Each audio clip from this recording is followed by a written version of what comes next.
अरे आज क्या हो गया इस चूल्हे को, कमबख्त चल ही नहीं रहा है।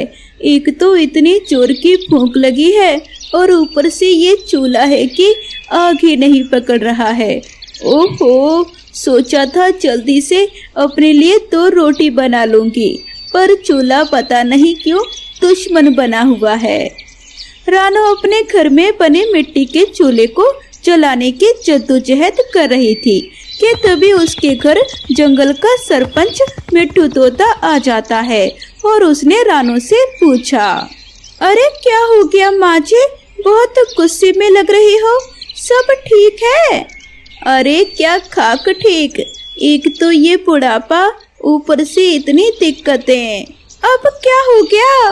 होना क्या है बेटा, सोचा था अपने लिए 2 रोटी बना लूं, पर ये कमबख्त चूल्हा जलने का नाम ही नहीं ले रहा। जी तो कर रहा है कि पत्थर मारकर आज ही फोड़ दूं इस चूल्हे को।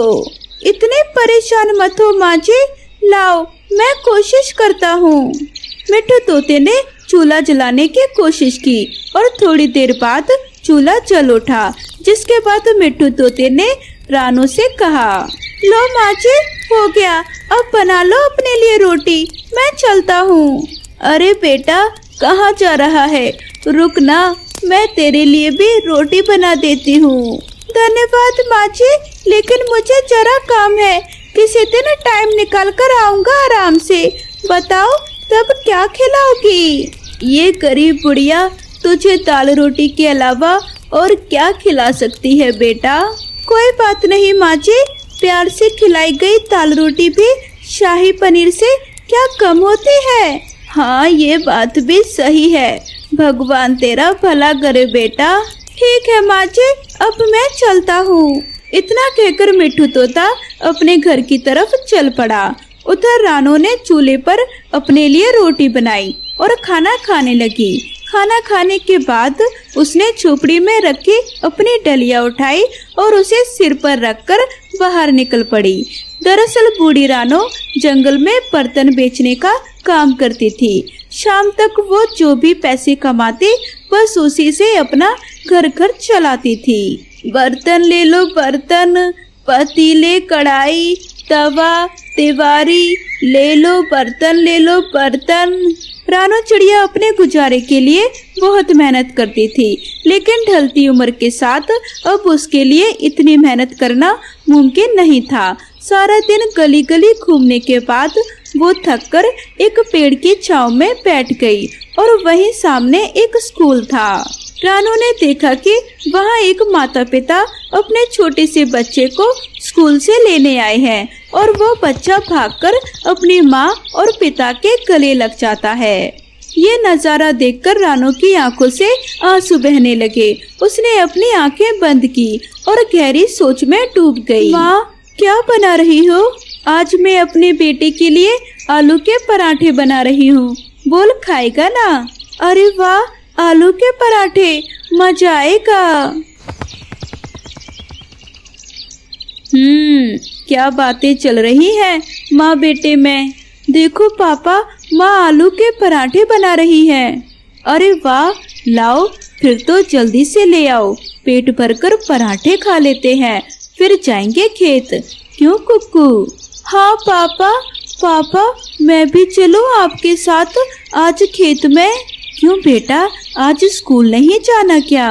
वो पापा, आज मास्टर जी नहीं आएंगे तो स्कूल में पढ़ाएगा कौन, इसलिए तो कह रहा हूँ कि आपके साथ चलूं मैं। अच्छा ठीक है, चल पहले पराठे तो खा ले, फिर चलना मेरे साथ, ठीक है? रानो चिड़िया अपने गुजरे हुए दिनों में खोई हुई थी और तभी उसे वो हादसा याद आया जिसने उसकी पूरी दुनिया ही उजाड़ कर रख दी थी। उस दिन जब उसका पति टोनू चिड़ा अपने बच्चे कुक्कू के साथ खेत में जा रहा था, तभी टोनू चिड़े की सड़क पर पड़े फल पर नजर जाती है। जब वो दोनों उस फल के पास गए तो एक तेज रफ्तार कार वहां से गुजरती है और वो उसकी चपेट में आ गए। ये सब सोचते सोचते रानो की आंखों से आंसू बहने लगे। दुखी रानो वहीं लेट गई फिर कुछ देर बाद उसे महसूस हुआ कि कोई उसे जगाने की कोशिश कर रहा है। अम्मा उठो, उठो अम्मा। कौन है तू बेटी? मैं अनाथ हूँ अम्मा, भीख मांगकर अपना पेट पालती हूँ, पर आज किसी ने 1 रुपया भी नहीं दिया। कल से कुछ भी नहीं खाया है। अम्मा, आपके पास कुछ खाने को है क्या? बच्चे की आंखों में आंसू थे। उसकी हालत देखकर रानो को उस पर बहुत दया आई। देख बेटी, मेरे पास बस यही है। मेरे पास पैसे भी नहीं है, क्योंकि सुबह से मेरा एक भी बर्तन नहीं बिका। अब ये ले, तू रोटी खा ले। पर अम्मा, फिर आप क्या खाओगी? मेरी चिंता मत कर, ले ये रोटी खा ले। आप बहुत अच्छी हो अम्मा। कोई बात नहीं। अच्छा, तेरा नाम क्या है और तू रहती कहाँ है? मेरा नाम गुड़िया है। मेरे जैसे और भी बहुत से बच्चे हैं अम्मा, वो सब उधर नदी के पास रहते हैं। अच्छा, और तुम लोग खाना कैसे खाते हो? मतलब कहाँ खाते हो? बस जैसे आज आपने खिला दिया, ऐसे ही कोई दे देता है तो खा लेते हैं, वरना भूखा ही रहना पड़ता है। अच्छा, चल मुझे भी ले चल, मैं सारे बच्चों से मिलना चाहती हूँ। ठीक है अम्मा, लाओ ये डलिया मुझे दे दो। ये कहकर गुड़िया ने एक झटके में बर्तनों से भरी डलिया उठाई और तेजी से नदी की तरफ बढ़ने लगी। उसकी रफ्तार देखकर रानो हैरान थी। अरे गुड़िया, रुक तो सही, इतनी तेज नहीं चल पाऊंगी मैं, जरा आराम से चल गुड़िया।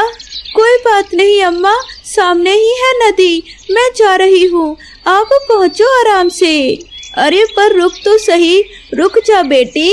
गुड़िया ने रानो की बात नहीं सुनी और तेज पंखों से वो उड़ते हुए बहुत आगे निकल गई।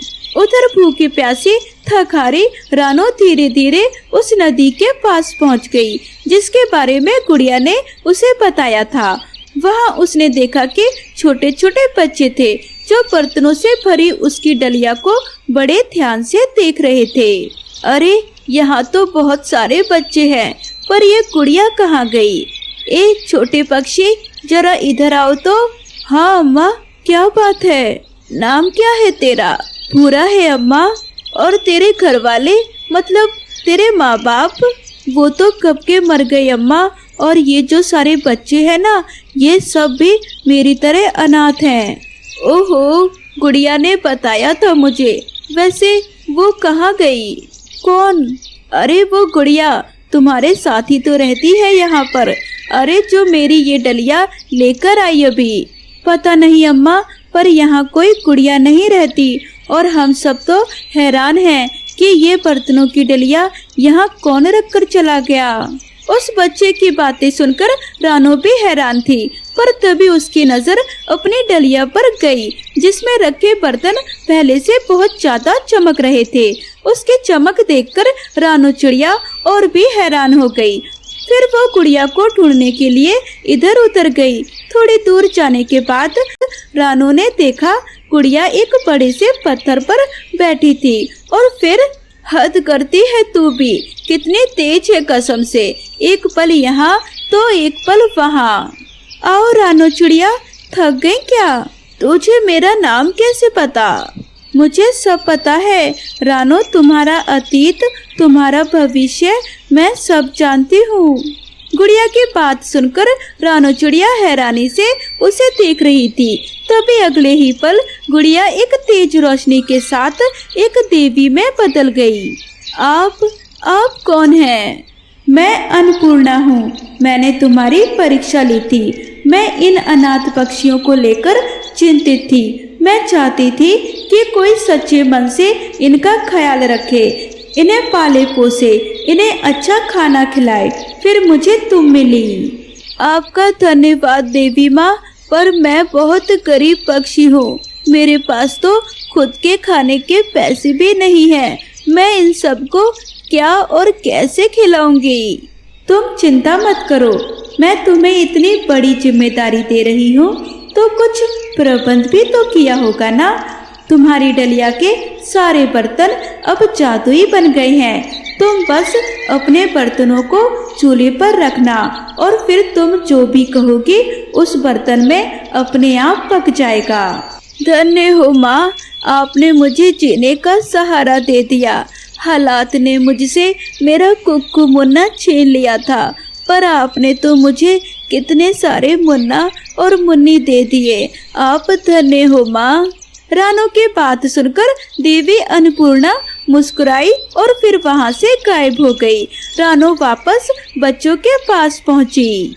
हाँ बच्चा पार्टी, भूख किस किस को लगी है? मुझे मुझे मुझे। रानो चिड़िया ने अपने डलिया से एक चमचमाता तवा निकाला, वहीं एक मिट्टी का चूल्हा बनाया और उस पर तवा रखकर बोली, हे देवी माँ, बच्चे आलू के पराठे खाना चाहते हैं। रानो चिड़िया का इतना कहना था कि तभी उस जादुई तवे से एक के बाद एक गर्मा गर्म और स्वादिष्ट आलू के पराठे निकलने लगे। ये देखकर रानो की आंखों में खुशी के आंसू थे। वो अपने जादुई बर्तनों के लिए देवी अन्नपूर्णा को बार बार शुक्रिया कह रही थी और सामने आलू के पराठे खा रहे हर बच्चे में अपने कुक्कू मुन्ना को देख रही थी। कालू जी, आज ये सब कहाँ भाग गए? मैं तो उस छोटी चिड़िया पे पानी डालने वाली थी। गौरी कौवी ने इतना कहा ही था कि तभी चिड़िया और मिट्टू अपने मटके का पानी कालू गौरी पर डाल देते हैं। अच्छा, मुझे भिगाना चाहती थी, अब आया ना मजा, खुद भीग कर। ये सब तुमने क्या किया? ठंड में हमारे ऊपर पानी क्यों डाल दिया? इस बार कालू गौरी सर्दियाँ बिताने के लिए हीटर लाए थे। गौरी कौवी को अपने हीटर का बहुत घमंड था। पति जी, हम पैसे खर्च करके अपने आप को गर्म रखते हैं और इनको देखो कैसे फ्री की आग जलाकर बैठे हैं। हाँ गौरी, और इसका बिल भी तो नहीं आता। हम तो लुट गए, हम तो लुट गए, हम तो लुट गए हीटर लाके। नहीं नहीं कालू जी, मैं इनको फ्री में पंख नहीं सेकने दूंगी। अभी मचा चखा के आती हूँ, आप देखें। ऐसा कहकर गौरी कौवी पानी का मटका उठाती है और उड़ते हुए चिड़िया की आग पर डाल देती है। गौरी, क्या कर दिया आपने? हमारी आग क्यों बुझा दी? मैंने जानबूझकर थोड़ी ना किया है, मैं तो रास्ते से पानी लेकर जा रही थी। मुझे क्या पता था तुम सब घर के बाहर आग जलाकर बैठे हो। ऐसे हंसते हुए गौरी कौवी वहाँ से चली जाती है। ये गौरी की बच्ची सब जानबूझकर करती है। इतनी ठंड में हमारी आग बुझाती, भला ऐसा कोई भी करता है? कोई बात नहीं कबूतर भैया, गलती से हो गया होगा। आप जंगल से सूखी लकड़ियाँ ले आए, मैं इंसानों की बस्ती से आग लेकर आती हूँ। आप छोड़े वो सब, हम फिर से आग जलाएंगे।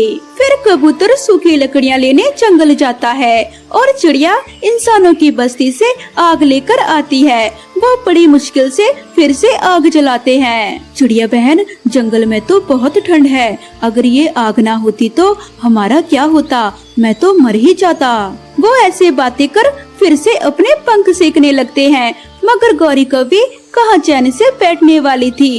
वो अपने पति कालू से कहती है, कालू जी, इस बार तुम जाओ, चिड़िया की आग में पानी डाल दो, आग बुझाकर बड़ा मजा आता है। हाँ हाँ गौरी जी, मैं ही जाता हूँ, और देखना कैसे एक ही बार में मैं इनकी आग बुझा दूंगा। ठंड से मारूंगा इन्हें, ठंड से। ऐसा कहकर कालू कौवा मटका लेकर नदी पर जाता है और पानी से भरकर लाता है। वो भी जानबूझकर आग पर पानी से भरा मटका गिरा देता है और उनकी मेहनत से जलाई हुई आग फिर से बुझ जाती है। कालू, ये क्या कर दिया आपने? पहले गौरी कौवी ने हमारी आग बुझाई और अब तुमने। आप दोनों हमें परेशान क्यों कर रहे हो? अगर रास्ते में आप आग जलाकर बैठोगे तो पानी भी रास्ते में ही गिरेगा। तुम सब अपने अपने घरों में जाकर बैठो। ऐसा कहकर कालू कौवा वहाँ से चला जाता है और उनकी आग फिर से बुझ जाती है। दोस्तों, ये शैतान कौवे अब हमें यहाँ नहीं बैठने देंगे। चलो अब चलते हैं, कल से मेरे घर के सामने आग जलाया करेंगे। ऐसा कहकर वो सभी अपने अपने घरों को चले जाते हैं। गौरी जी, जल्दी से हीटर चालू करें, नदी से पानी लाने में मेरी कुल्फी जम गई। हाँ कालू जी, मेरी भी कुल्फी जम गई थी। बहुत ठंड है बाहर। अब ये बताओ, वो वहाँ से भागे या नहीं। भाग गए सब के सब। बड़ा मजा आया आग में पानी डाल के। ऐसा करके वो कौवे बहुत खुश होते हैं। अगले दिन वो सभी पक्षी मिट्टू के घर आग जलाकर बैठे हुए थे।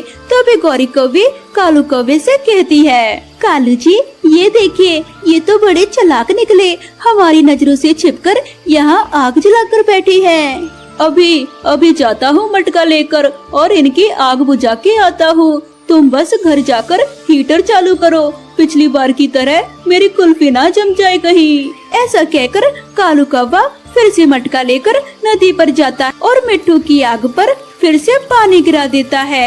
उनकी आग फिर से बुझ जाती है। कालू, तुम हमारी आग को जानबूझकर बुझाते हो, क्योंकि आज तो हम तुम्हारे घर के जाने आने वाले रास्ते में भी नहीं बैठे, फिर हमारी आग के ऊपर से पानी लेकर क्यों गुजरे? अब मेरी मर्जी, मेरा मन जहाँ से जाने का करेगा वहीं से जाऊंगा, तुम मुझे रोक नहीं सकते।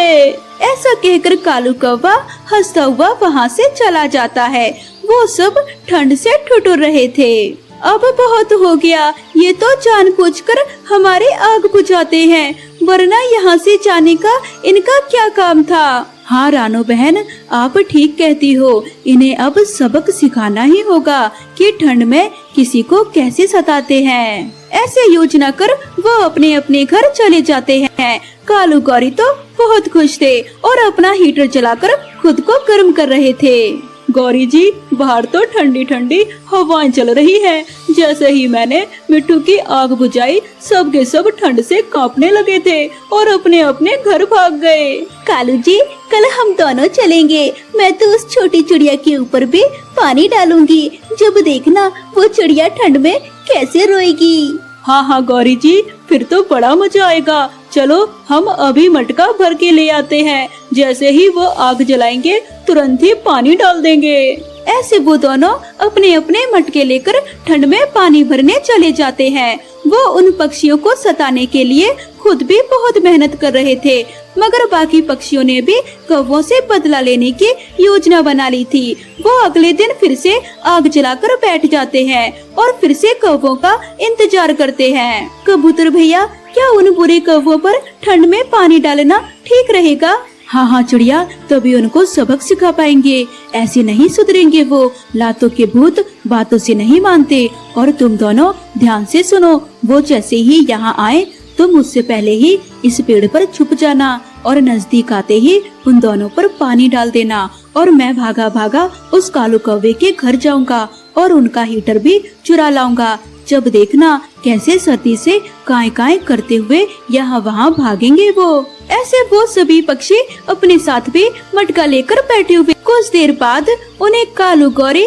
मटका लेकर दूर से आते दिखाई देते हैं। वो जल्दी से पेड़ के ऊपर छुप जाते हैं। कालू जी, आज ये सब कहाँ भाग गए?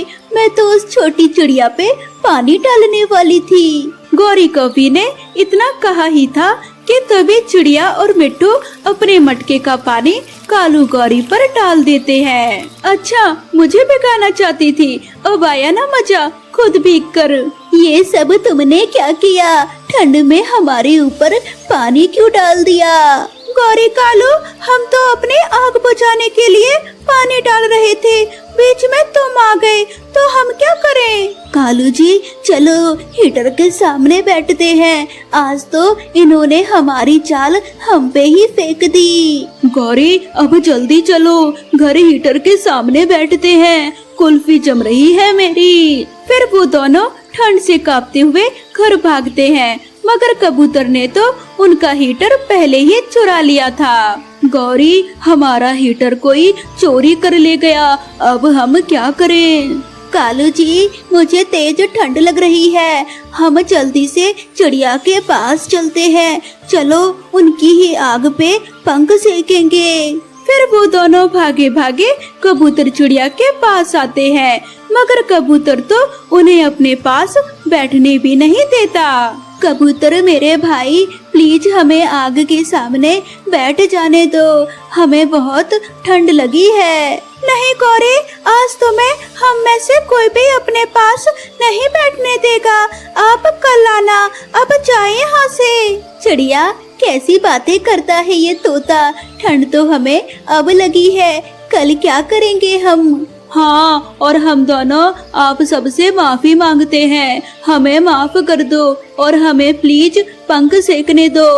वो दोनों ऐसे खूब मिन्नतें करते हैं, मगर कोई भी उन्हें अपने पास नहीं बैठने देता और इस तरह से उन्हें सर्दी के मौसम में पानी में भीगकर अपनी शैतानी की सजा मिलती है और वो दूर बैठे बैठे ही कांपते रहते हैं। अरे बाप रे, इतनी ठंड के मौसम में उड़ उड़ कर तो मेरे पंख में दर्द हो गया है।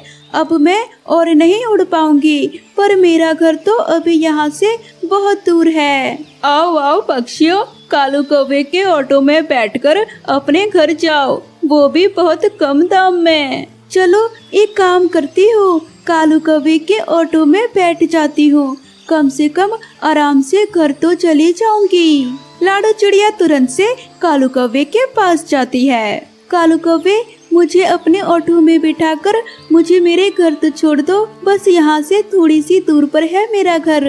हाँ हाँ, बैठ जाओ बैठ जाओ, मैं छोड़ देता हूँ अभी, पर पूरे 100 रुपए लूँगा। इतने ज्यादा?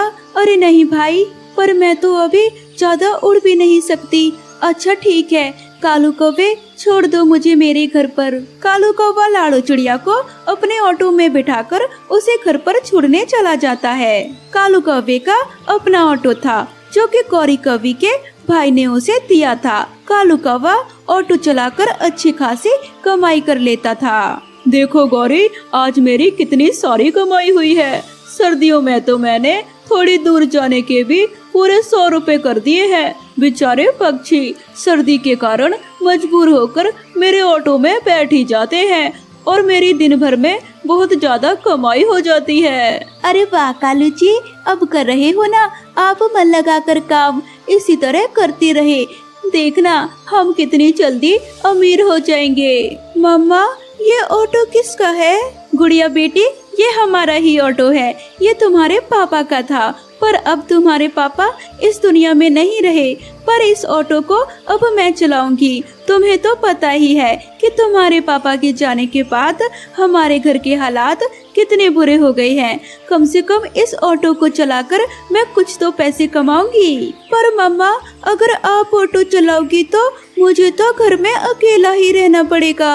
हाँ बेटा, अकेला तो तुम्हें रहना ही पड़ेगा, क्योंकि अगर मैं काम नहीं करूँगी तो हमारे घर के हालात कैसे ठीक होंगे। मम्मा, आप मेरी बिल्कुल चिंता मत करना, आराम से ऑटो चलाना, मैं घर में ही रहूंगी और घर से बाहर बिल्कुल भी नहीं जाऊंगी। अगले दिन का सूरज निकलते ही रानो चिड़िया अपना ऑटो चलाना शुरू कर देती है। आओ आओ जंगल के पक्षियों, 50 रुपए में कहीं पर भी जाओ, ठंडी के मौसम से बचो और ऑटो में बैठकर कहीं पर भी जाओ। ये नई आवाज सुनकर तो सारे पक्षी रानो चिड़िया के ऑटो के पास जमा हो जाते हैं। ये क्या, रानो आंटी ने भी ऑटो ले लिया?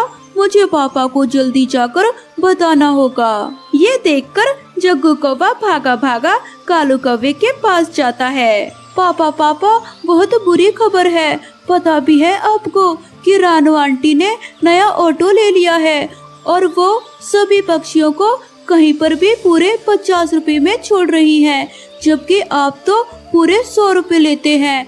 अब देखना पापा, आपके सारे ग्राहक रानो आंटी के हो जाएंगे। क्या, सिर्फ 50 रुपए में?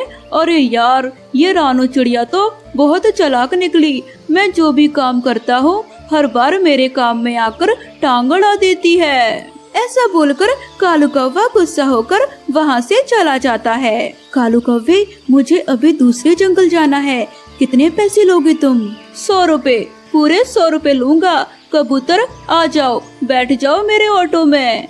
क्या, 100 रुपए? अरे कालू कौवे, तुम तो लूट रहे हो पक्षियों को, मुझे नहीं बैठना तुम्हारे ऑटो में, इससे अच्छा तो मैं रानो चिड़िया के ऑटो में बैठ जाऊंगा। ऐसा बोलकर कबूतर वहाँ से उड़ जाता है।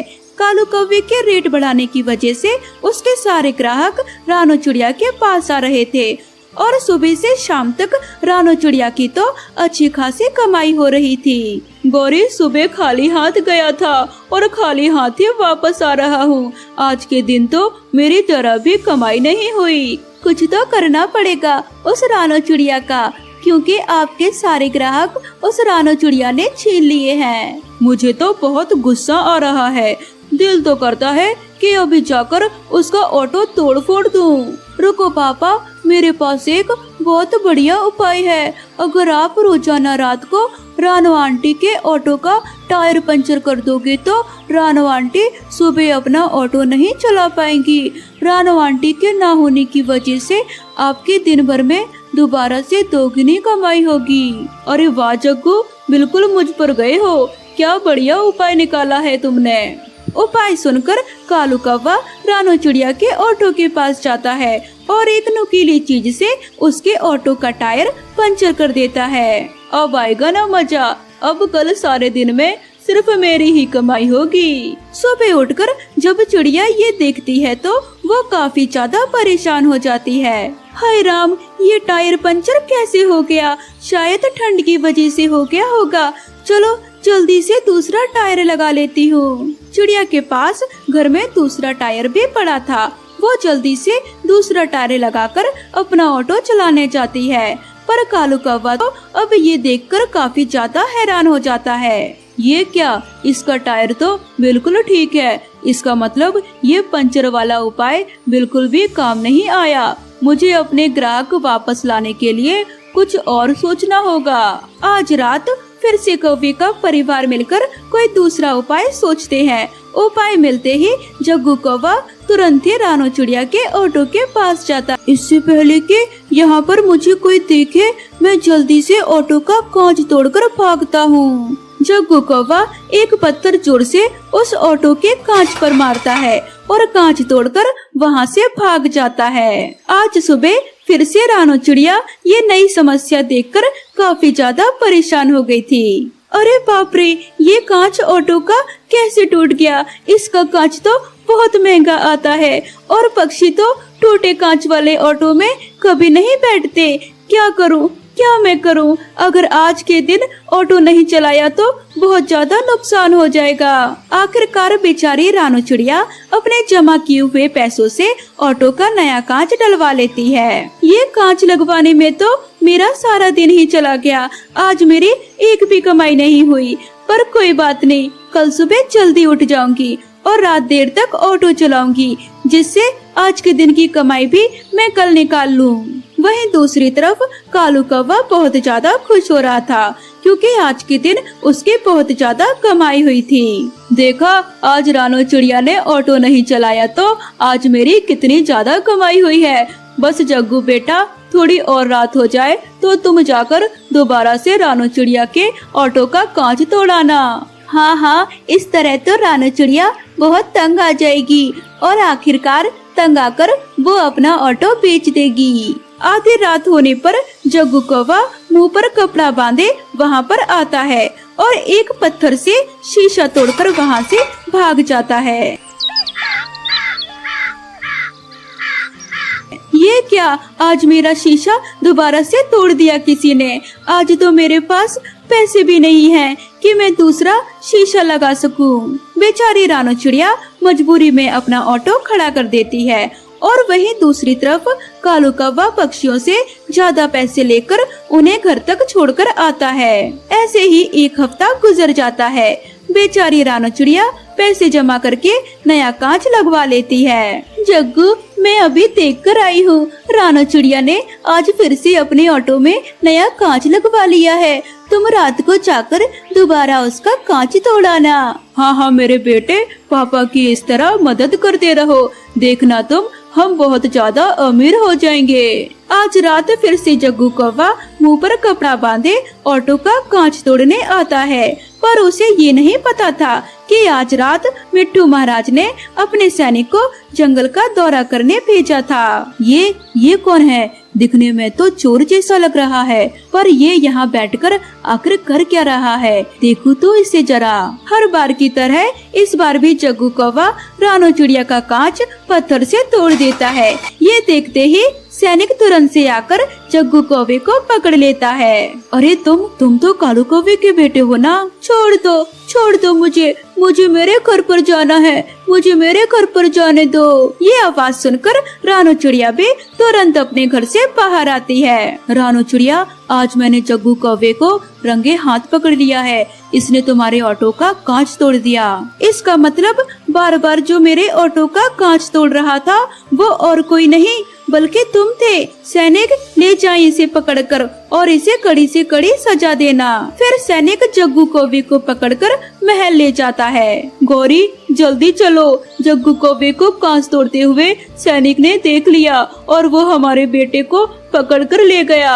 ये सुनते ही कौवा और कौवी भागे भागे महल की तरफ जाते हैं। जाने दो, हमें अंदर जाने दो, मुझे मिट्टू महाराज से मिलना है। जो बात करनी है कल सुबह करना, अभी मिट्टू महाराज सो रहे हैं। अगले दिन मिट्टू महाराज अपने महल में कालू कौवे और गौरी कौवी को बुलाते हैं और साथ ही रानू चिड़िया को भी बुलाते हैं। महाराज जी, छोड़ दे हमारे बच्चे को, उसने तो बस खेल खेल में ही इस चिड़िया के ऑटो का कांच तोड़ दिया होगा। हाँ महाराज जी, बच्चे तो गलतियाँ करते ही रहते हैं। इसका मतलब ये थोड़ी ना है कि आप उस नन्हे से बच्चे को इतनी बड़ी सजा देंगे। मुझसे झूठ मत बोलो कालू कौवे, मुझे जग्गू कौवे ने सब बता दिया है कि ये सब तुम करवा रहे थे उससे, ताकि रानू चिड़िया अपना ऑटो न चला सके और तुम पक्षियों से ज्यादा पैसे लेकर उन्हें लूटते रहो। तो महाराज, इसमें तो सारी गलती इस कालू कौवे की है। आप छोड़ दें जग्गू कौवे को, क्योंकि वो तो मासूम है अभी। हाँ, तुम ठीक कह रही हो, इस कालू कौवे ने पक्षियों को बहुत लूटा है और तो और तुम्हारे ऑटो का कांच भी तोड़ा है ना। इसकी यही सजा है कि मैं इसे पूरे 2 साल तक कैद करके रखूंगा। अब 2 साल तक कालू कौवे को कैद हो जाती है और जग्गू कौवे को मिट्टू महाराज छोड़ देते हैं। इस तरह कालू कौवे को अपने गलत कामों की सजा मिल जाती है, क्योंकि गलत काम का अंजाम हमेशा बुरा ही होता है।